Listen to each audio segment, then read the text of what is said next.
With all efforts geared towards a comeback, the S.West People's Democratic Party agrees to a northern presidential candidate and the national chairmanship positions. They say this is a way to remove the APC from the center come 2019. That's the focus on the program.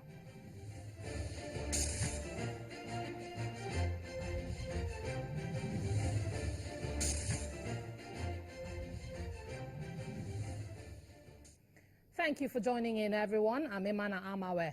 We're still keeping tabs on developments in the battle for the Anambra legislative seats. But before we get to break the issues down, let's bring you the top political stories we've been following. Political roundup on Channels Television. Here are your top political stories this time.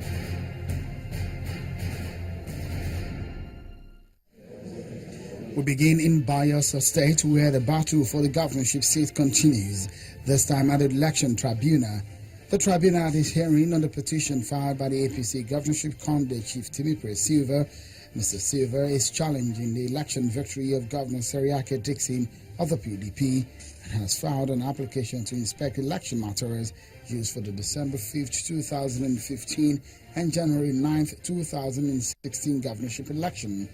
The chairman of the tribunal, Justice Kazim Alogba, fixed the hearing of the application following the agreement by parties in the suit. Among the materials sought to be inspected are the ballot papers from C4 and duplicate copy of the certificate of return issued to Governor Seriake Dixon of Bayelsa State. We have an application for the tribunal to direct INEC for inspection of documents. In respect of their own application to inspect some of the electoral materials because of some of the points of objection that we had raised. And to the controversies in the politics of Ekiti State, where members of the State House of Assembly said they have fled the state and are in Abuja, the nation's capital, where they said they have filed a petition to the Inspector General of Police over alleged harassment by men of the Nigerian police. Our families are being threatened by men of the police.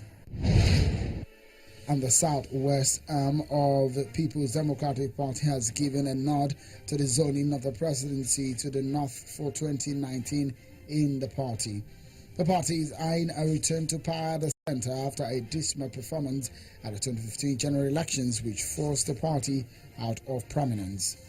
The regional arm of the party at a zonal meeting in Ibadan, the Oyo State capital, declared its support for a northern candidate, asking other regions to follow suit as they believe that option can guarantee cohesion and strength for the party. Interim council chairmen have been inaugurated in Kaduna State in Nigeria's northwest region. The newly constituted helmsmen will take charge of the affairs of the 23 local government areas in the state pending a local government election.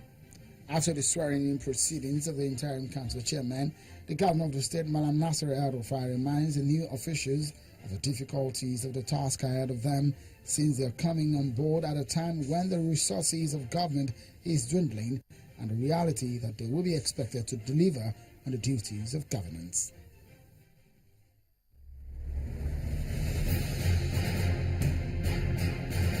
And you're up to date. Those are your top political stories you need to know.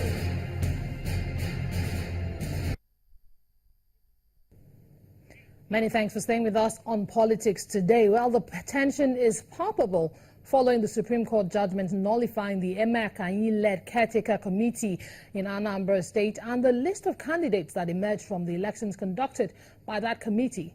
Just yesterday, aggrieved members of the AGK Ogwegbegu faction of the People's Democratic Party had protested to the headquarters of the Independent National Electoral Commission in Abuja, demanding that the commission respect the Supreme Court judgment of the February 2016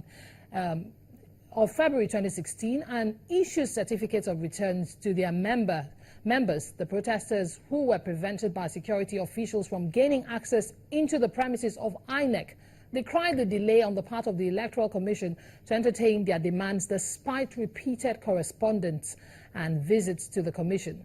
Based on the Supreme Court judgment, who are the rightful occupants of these seats and how would the matter on ground be resolved?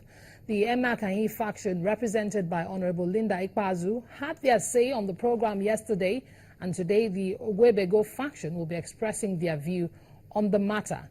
And now joining me on the program is Mr. Anthony Ofia. He is a member of the Ogwebego-led faction. He's in Abuja studios. Thank you for joining in, Mr. Ofia.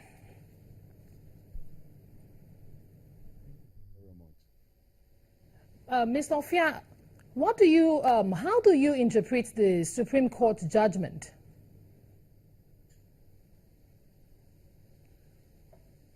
Thank you for having me. The Supreme Court judgment is rather clear.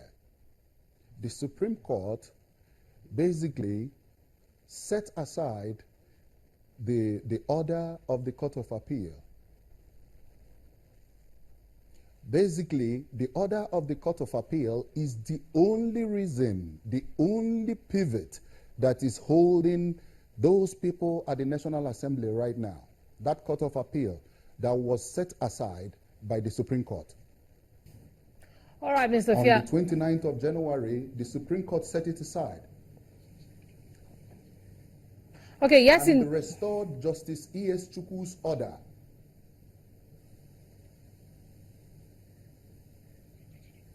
All right, yes, indeed, Mr. Ofia. But the Supreme Court judgment looks so much in favor of your group. But a prayer that you and your colleagues are seeking that you be declared the beneficiaries of those legislative seats was not included in the suit filed initially. You know, I thank you very much for asking me that question, because that is really how they introduced confusion in this matter. Remember, INEC published our name, and beside our name they put court order. They put court order, and they went to Court of Appeal, and our names were removed in obedience to court order. The order of the Court of Appeal that removed our names is this: it